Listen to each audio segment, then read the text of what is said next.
স্ট্যান্ডে যে আমাদের ছাই ফেলা হয়েছিল, ধানের তুষের ছাই, এই জায়গাটা তো মূল সমস্যা হয়েছিল ছাই। ছাই তুলতেই অনেকটা সময় চলে যাচ্ছে। আধুনিক মানের বাস স্ট্যান্ড হবে, খুবই আধুনিক মানের, G+4 আধুনিক মানের বাস স্ট্যান্ড হবে। এখানে থাকার জায়গা, খুব আধুনিক মানের ওয়াশরুম, টয়লেটের ব্যবস্থা, শেড। রায়গঞ্জের সুদর্শনপুরে নির্মীয়মান পৌর বাসস্ট্যান্ড পরিদর্শন করলেন রায়গঞ্জের সাংসদ কার্তিক চন্দ্র পাল সহ রাজ্যের মন্ত্রীরা। সাথে উপস্থিত ছিলেন উত্তরবঙ্গ উন্নয়ন দপ্তরের কার্যনির্বাহী আধিকারিকরা। উল্লেখ্য, বর্তমানে জোর কদমে কাজ চলছে নির্মীয়মান বাস স্ট্যান্ডের। জানা গিয়েছে একেবারে আধুনিক মানের বাস স্ট্যান্ড নির্মাণ করা হবে এখানে।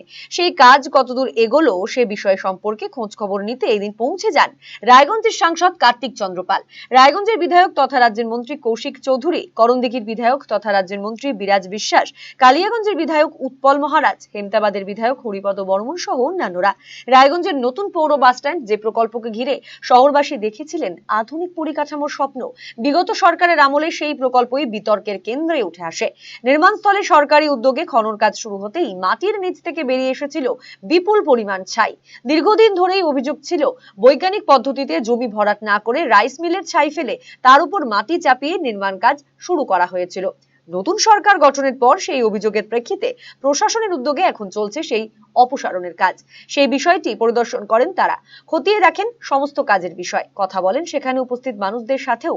রায়গঞ্জের বিধায়ক তথা মন্ত্রী কৌশিক চৌধুরী বলেন, জোর কদমে চলছে ছাই উত্তোলনের কাজ। খুব দ্রুত সমস্ত নিয়ম মেনে G+4 আধুনিক মানের বাস স্ট্যান্ড নির্মিত হবে এখানে।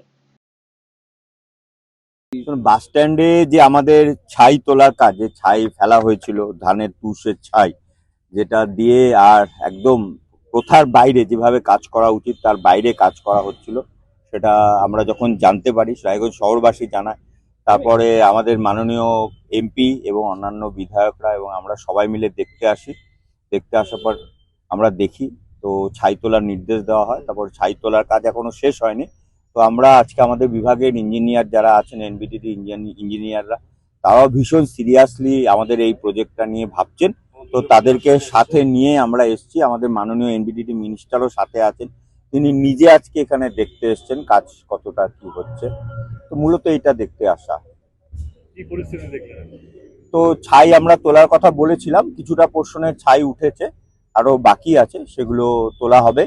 তার সাথে সাথে আমরা আগামী খুব দ্রুত যাতে আমরা সমস্ত নিয়ম মেনে, মানে ইঞ্জিনিয়ারিং এর যত নিয়ম আছে সব নিয়ম মেনে আমরা চেষ্টা করছি কত দ্রুত Raiganj bus stand, private bus stand এখানে চালু করা যায়, জ্যামজট থেকে মানুষকে নিস্তার দেওয়া যায়। কি কি থাকবে এখানে পরিকল্পনা? এখানে মূলত বাস ঢোকা এবং বাস দাঁড়ানো, সেটা একটা বিষয়। আধুনিক মানের বাস স্ট্যান্ড হবে, খুবই আধুনিক মানের, G+4 আধুনিক মানের বাস স্ট্যান্ড হবে। এখানে থাকার জায়গা, খুব আধুনিক মানের ওয়াশরুম, টয়লেটের ব্যবস্থা, শেড, মায়েদের জন্য আলাদা শেড, এবং ভবিষ্যতে এখান থেকে যাতে মিউনিসিপ্যালিটির সোর্স বাড়ে তার জন্য বিভিন্ন ধরনের ভাবনা এখানে ভাবা হচ্ছে। সেই জন্য আগেই বললাম G+4 এর একটা মাল্টি স্টোরিডের বিষয় এখানে ভাবা হচ্ছে। নিচতলায় আর বাস স্ট্যান্ড থাকবে, তার উপরে বিভিন্ন পারপাসে ব্যবহার করার জন্য কনস্ট্রাকশন তৈরি হবে। করণদিঘির বিধায়ক তথা মন্ত্রী বিরাজ বিশ্বাস বলেন, রায়গঞ্জের মানুষের জন্য অত্যাধুনিক বাস স্ট্যান্ড তৈরি করা হচ্ছে। শনিবার উত্তরবঙ্গ উন্নয়ন দপ্তরের আধিকারিকরা প্রকল্পের কাজ পরিদর্শন করলেন। দ্রুত রায়গঞ্জের মানুষ অত্যাধুনিক বাস স্ট্যান্ড উপহার পাবেন। নতুন বাস স্ট্যান্ড যেখানে হবে সেটা প্রদর্শন করলেন, কি দেখলেন? যেখানে বিশেষ করে আজ আমার সাথে রয়েছে আমাদের মাননীয় এমপি সাহেব রয়েছেন, তার সাথে আমাদের দমকল মন্ত্রী রয়েছেন, মাননীয় মন্ত্রী, তার সাথে যে পরিদর্শন করলাম, বিশেষ করে এখানে যে ছাই তোলার যে বিষয়গুলো ছিল সেগুলো আমরা দেখলাম। তার সাথে ইঞ্জিনিয়াররা রয়েছে, বিশেষ করে যারা এই জিনিসগুলোকে পরিদর্শন করতে আসলো, তারা দেখলেন ইমিডিয়েটলি এখান থেকে যে ছাইগুলো রয়েছে সেটা রিমুভ করে আধুনিক মানের বাস স্ট্যান্ড, যেটা বললেন আমাদের দমকল, আধুনিক মানের বাস স্ট্যান্ড যেখানে রেভিনিউ জেনারেট হয় পৌরসভার জন্য, সেরকম বাস স্ট্যান্ড আমরা তৈরি করে পাবো। তার জন্য অর্থ যতটুকু প্রয়োজন অবশ্যই সেটা রায়গঞ্জবাসী একটা উপহার থাকবে। ভুবনেশ্বর এইমসের চিকিৎসক বর্তমানে রায়গঞ্জ গভর্নমেন্ট মেডিকেল কলেজ ও হাসপাতালে কর্মরত। যে কোনো ধরনের ব্যথা ও প্যারালাইসিস নিরাময়ে বিশেষজ্ঞ ডক্টর সর্বানন্দ মণ্ডল এখন বসছেন রায়গঞ্জে একমাত্র নিউ বেঙ্গল মেডিকেলে। রিহ্যাবিলিটেশনের স্ট্রোক পেশেন্ট এক সাইড কাজ করছে না, প্যারালাইসিস দুটো পা কাজ করছে না, বা জিবিএস 4টে হাত পা কাজ করছে না, এদের জন্য আমি রিহ্যাবিলিটেশন করি। আমি এমসে ছিলাম, আমি এমস থেকে এখানে অ্যাসিস্ট্যান্ট প্রফেসর এইচওডি হয়ে রায়গঞ্জ মেডিকেল কলেজে আছি। একদম বিনা অপারেশনের মাধ্যমে যেগুলো আপনার পা ঝিমঝিম করছে, হাঁটতে পারছে না, বা ঘাড়ের ব্যথাগুলো ঝিমঝিম করছে, বিনা অপারেশনের মাধ্যমে ট্রিটমেন্ট করা হয়। এগুলো আমি করেছি, আর এখন রায়গঞ্জবাসীর জন্য আমি সেই ট্রিটমেন্টটা আমি নিয়ে এসেছি এখানে। আমাকে নিউ বেঙ্গল মেডিকেলে আমাকে পাবেন। আমার সাথে কন্ট্যাক্ট করতে হলে নিউ বেঙ্গল মেডিকেলে যোগাযোগ করুন।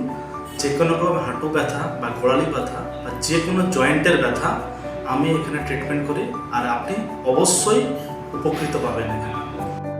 Wheel chair, scratch, walking stick সহ অন্যান্য প্রয়োজনীয় সিনিয়র সিটিজেনদের জন্য আধুনিক সরঞ্জামও এখানে পাওয়া যায় সুলভ মূল্যে। নিউ বেঙ্গল মেডিকেল, সৎসঙ্গ রোড, উকিলপাড়া, রায়গঞ্জ, উত্তর দিনাজপুর। যোগাযোগ 9382968820।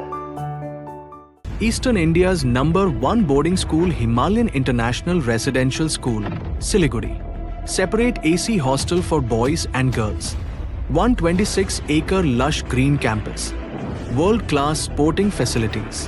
Admission open for session 2026 to 27. Hurry up. Limited seats.